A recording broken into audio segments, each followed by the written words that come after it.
It's time to introduce our 8-minute speaker this evening.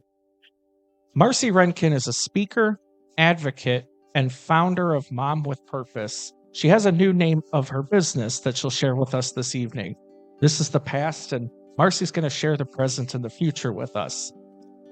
But she is dedicated to helping others turn life's challenges into stepping stones for growth.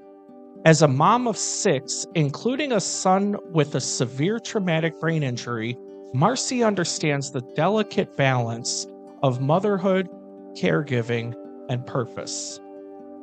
Her journey has shaped a deep belief that every obstacle holds the potential for resilience, connection, and transformation. At the heart of Marcy's mission is a simple but powerful truth: our stories matter.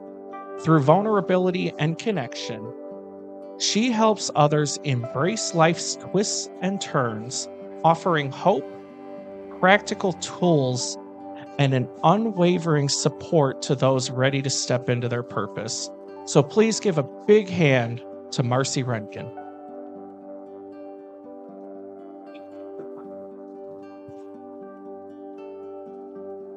Good evening. I am excited to be here with you all. And I want to share with you today something that is very obvious and you're already aware of. The way you view the world shapes everything that you see in the world. Tonight, I'm hoping to demonstrate that the way you can change your view can also impact the way others can perceive the world as well. John over here is talking about cars tonight, and I'm pointing at you because you're in my head. I was a month ago sitting in a parking lot, and my car is making a sound.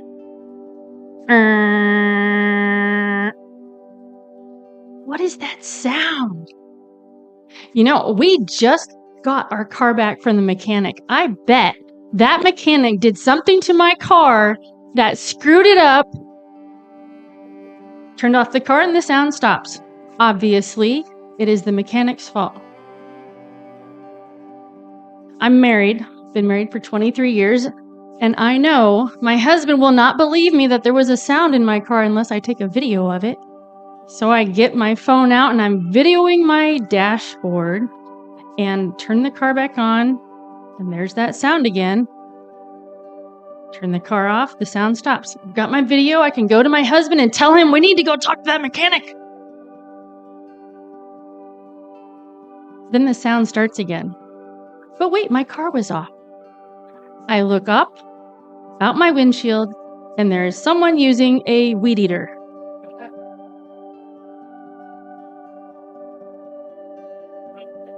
Sometimes our perception is a little bit off.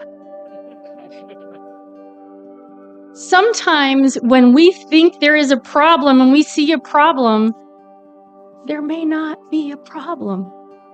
You might have a weed eater. So Ryan had introduced me and shared a little bit of an old introduction. I am the founder of Orchestrated Performance, is what my business is called now. And I actually was not going to talk about it at all tonight, but I wanted to just tell you it's Orchestrated Performance. The story I want to share tonight takes me back to when I was put in my place and I learned about the importance of perspective. On September 24th, 2011, my husband and I found ourselves in the emergency room at Riley Hospital for Children. Our son, who was 6 at the time, Will, was rushed to Riley Hospital after a fall. By the time we saw our son, he was covered in a mess of wires. He had a ventilator mask on his face. His head was so swollen that we could hardly recognize our little boy. Will had been playing at my friend's house. He was there while we were out of town, and he was bouncing on a sofa with my friend's kids, just being kids. Well, I don't know whose idea it was, but someone decided that an exercise ball would make this a lot more fun. So they bounced on an exercise ball on the sofa. The sofa backed up to a railing that overlooked the 2-story entryway foyer. My son bounced on the ball and went over the railing, falling 14 feet onto his head. The doctors put him into a medically induced coma right away. They said it usually takes 24 to 36 hours, maybe even 3 days, for the swelling to come down enough so that they can bring him out of the coma and he can begin his road to recovery. Well, those 3 days came and went. And then another 3 days came and went. But the swelling had not come down enough. I remember sitting at my son's bedside holding his hands and, I know you're going to make it through this. And I'm sorry I haven't been a good mom for you.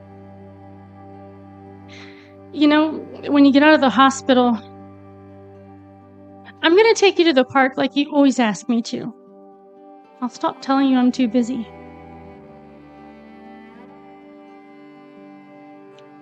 There was a time at the hospital when my son was fighting pneumonia, and there was some fluid coming from his nose. And after an injury like this, you just don't know what you don't know.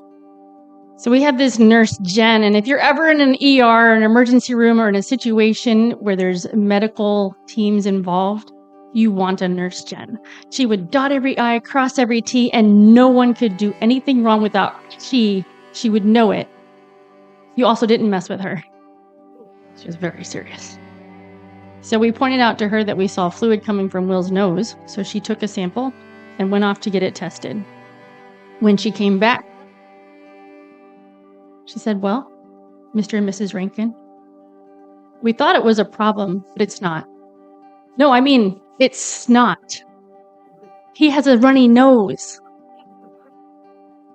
I don't think I've ever, as a mother of 6, been happier about snot my entire life. So it took a total of 13 days for the swelling to come down enough for my son to come out of that coma. And that's when we began the long road to recovery. After a traumatic fall like that, after such an injury, and even for someone who has been in a coma or in a medical situation where they've been out for a while, you have to do everything over again. And for us, it was like our son was a 6-month-old in a 6-year-old's body. He had to learn how to eat, how to walk, how to talk, and do all of those things over again. It is a miracle he only broke his head. It's a miracle that he is still alive today. And in fact, right now, my husband and my son are driving back from Louisville, Kentucky. My son was recently accepted into a college for art.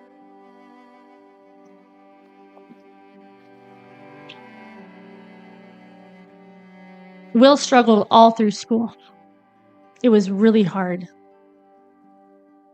We tried everything to help him and support him in any way we could. But the biggest challenge he faced is that he looks normal. And that sounds weird for me to say because I want to look normal. I don't want to stand out. Because he looks normal, he's treated just like everyone else. And sometimes our perception of someone who might be going through something might be wrong. So my challenge for everyone here today, and the continued challenge for myself, is when you meet someone who may not act the way you think they should, maybe they seem like I'm not going to look at your faces because I don't want to label you, but maybe they seem like a jerk. Maybe they have something going on that's behind the facade. When you shape your world, when you look at things in a different way, from a different perspective, you're not only transforming the way you can respond to the world, you are changing the world.